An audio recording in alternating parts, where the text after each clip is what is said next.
भगवान का भजन करना ना छोड़िए, आप भगवान को पुकारना ना छोड़िए।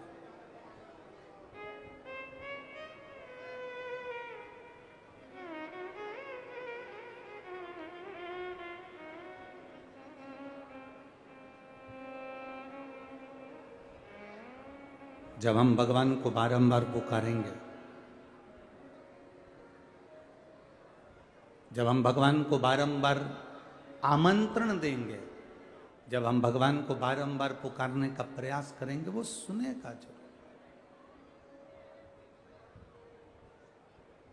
एक शिव जी का भक्त था, उसका नाम था मदन। वो भोलेनाथ जी का बड़ा बड़ा भगत था। मेरी राजगढ़ की जीजियों और मेरे भाई जितने भी बेटे हैं, राजगढ़ के जितने भी मेरे भाई बंधु, मेरे जीजा उन बैठे हैं, बड़ी सावधानी से सुनना कथा।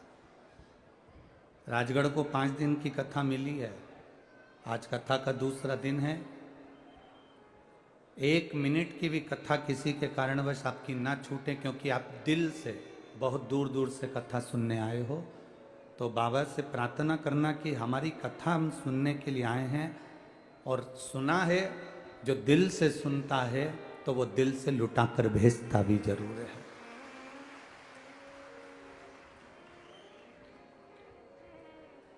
आप दिल से श्रवण करो। एक शिव जी का परम भक्त था मदन, जो भगवान शंकर का परम प्रिय भक्त है। आज तक भगवान शंकर ने उसको कभी दर्शन नहीं दिया, आज तक वो कभी भगवान शिव का दर्शन नहीं कर पाया, आज तक उसने भगवान शंकर का दर्शन नहीं करा। ना शिव जी उसको मिलने आए, ना इसने कभी शिव का दर्शन करा। केवल शिवालय जाता था, शिवालय में जाकर जो मंदिर में भक्त फूल चढ़ाकर जाते थे, उन फूल को उठा लेता था और उन फूल की पंखड़ी को निकालता था, और नीचे का जो डूट होता था, नीचे का जो भाग होता था, उसको फेंक देता था, और फूल की पंखड़ी से शंकर भगवान के मंदिर में शिव जी के आसपास में शंकर जी का श्रृंगार किया करता था।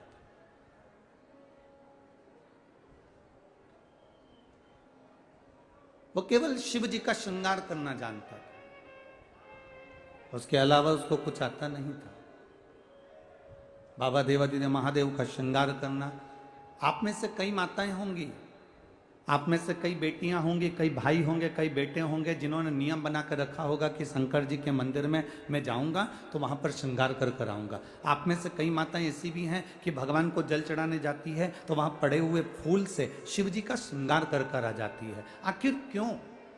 ये श्रृंगार की परिधि, ये श्रृंगार करने की एक नियम, ये श्रृंगार करने का एक क्रम, ये श्रृंगार करने का एक नियम हमारे जीवन में किसने दिया? ये श्रृंगार करने का नियम दिया है भगवान नंदी ने, ये श्रृंगार करने का नियम दिया है माता अंजना ने, ये श्रृंगार करने का नियम दिया है माता पार्वती ने, ये श्रृंगार करने का नियम दिया है माता सती ने, श्रृंगार करने का नियम दिया है श्री तुमरुका जी ने। तुमरुका जी भी चंचूला देवी से कहते हैं, चंचूला अगर किसी के पास में जल भी नहीं है, किसी के पास में फल भी नहीं है, किसी के पास में फूल भी नहीं है, किसी के पास में बेलपत्र भी नहीं है, तो सुन चंचूला, अगर मंदिर में पड़े हुए, मंदिर में भगवान के चढ़े हुए फूल उठाकर भी अगर उसकी नीचे की डूंठ को निकालकर उसकी पंखड़ी से भी अगर कोई देवादिदेव महादेव का श्रृंगार कर देता है तो मेरा महादेव उसकी झोलियां खुशियों से भर देता है।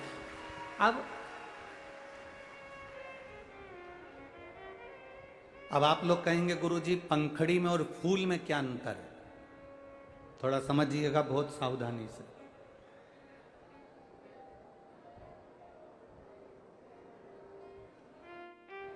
ये फूल है, हमारे हाथ में कितने फूल हैं? ये जम के बोलो जरा। एक पुष्प है। अब ये जो नीचे से डूट तोड़कर फेंक दिया और ये पंखड़ियां, पत्तियां पत्तियां इकट्ठी हो गई। अब ये फूल कितने हो गए? इसकी कोई क्वांटिटी है? इसका कोई हिसाब है? कि ये एक फूल है कि दो फूल है कि तीन फूल है कि चार फूल है कि पांच फूल है। शिव महापुराण की कथा कहती है पुष्प एक है। जब हम देवादिदेव महादेव पर चढ़े हुए फूल को उठाकर उसका जब श्रृंगार करते हैं तो नीचे के डूट को तोड़कर जब फेंक देते हैं और पंखड़ियों से जब बाबा का श्रृंगार करते हैं तो मेरा भोलेनाथ समझता है कि हमने एक पुष्प नहीं, बाबा के चढ़े हुए पुष्प को अनेक कर कर बाबा के चरणों को समर्पित किया है। बाबा के चरणों का हमने श्रृंगार किया है। तेरी कृपा बिना न हिले एक भी अणु, लेते हैं श्वास तेरी कृपा से। अब शिव जी की कथा में स्वयं तुमरुका जी चंचुला देवी से कर रहे हैं, चंचुला देवी नहीं है आपके पास में फूल नहीं है, आपके पास बेलपत्र नहीं, आपके पास में जल नहीं है, आपके पास में फल नहीं, कोई सामग्री अगर आपके पास में है तो जो पुष्प भगवान देवादिदेव महादेव के ऊपर चढ़े हुए हैं उन पुष्प से भी, पंखड़ी से भी आप देवादिदेव महादेव का अगर श्रृंगार कर रहे हैं तो मेरा देवादिदेव महादेव आपकी मनोकामना पूर्ण जरूर करता है। ये मदन की कथा कह रही है। इस शिव भक्त मदन ने ना कभी शंकर जी को देखा, इस शिव भक्त मदन ने ना कभी शंकर जी का दर्शन किया, ना कभी आमने सामने देवादिदेव महादेव से इस शिव भक्त मदन का कभी मिलना हुआ, कभी मिलना नहीं हुआ, कभी नहीं देखा उसने।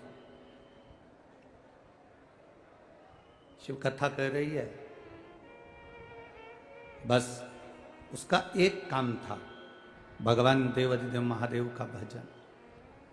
बस एक काम था उसका, शिव जी के मंदिर में जाकर शंकर जी का श्रृंगार, शिव जी के मंदिर में जाकर शंकर जी का श्रृंगार करना, केवल एक काम।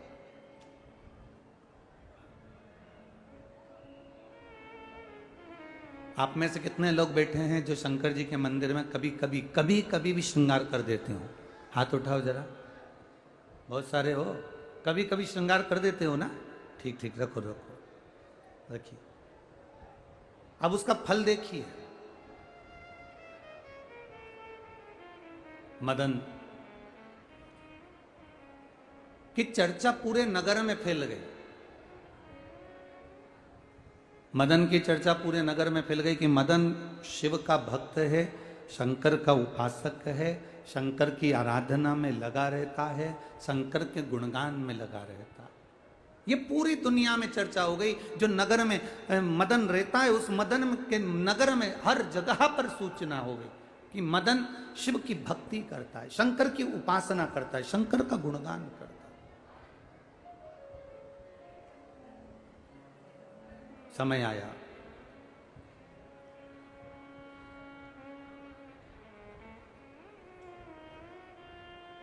नगर के राजा को सूचना मिली, और नगर के राजा को सूचना मिली तो नगर के राजा ने सूचना पाते से ही, सूचना देने वाला कौन? आप अच्छे हो, आप बुरे हो, आप कैसे हो, ये सूचना आपको नहीं पहुंचाना पड़ती।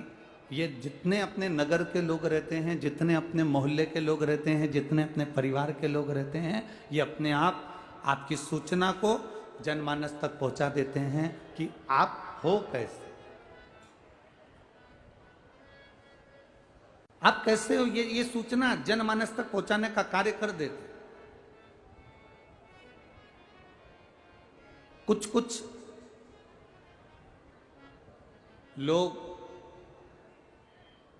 चप्पल की तरह होते हैं, चप्पल देखिए पहनते हो। कुछ कुछ लोग चप्पल की तरह होते हैं जो तुम्हारे पाँव के साथ कदम से कदम मिलाकर चलते हैं, तुम्हारे पाँव की रक्षा भी करते हैं, तुम्हारा साथ भी देते हैं, तुम्हारे को कांटा गड़ने भी नहीं देते हैं, तुमको पत्थर चुभने भी नहीं देते हैं। कई कई लोग चप्पल की तरह होते हैं जो तुम्हारा साथ देते हैं, तुम्हें कांटा नहीं चुभने देते हैं, तुम्हें पत्थर नहीं चुभने देते हैं, तुम्हारे संग संग चलते हैं, तुम्हारी सेफ्टी करते हैं, तुम्हारा साथ देते हैं। पर चप्पल की तरह होते हैं तो वो चलते साथ हैं, रक्षा भी करते हैं, कांटा भी नहीं चुभने देते, पत्थर भी नहीं चुभने देते, पर एक काम जरूर करते हैं, चलते चलते पीछे से कीचड़ जरूर उछालते चलते।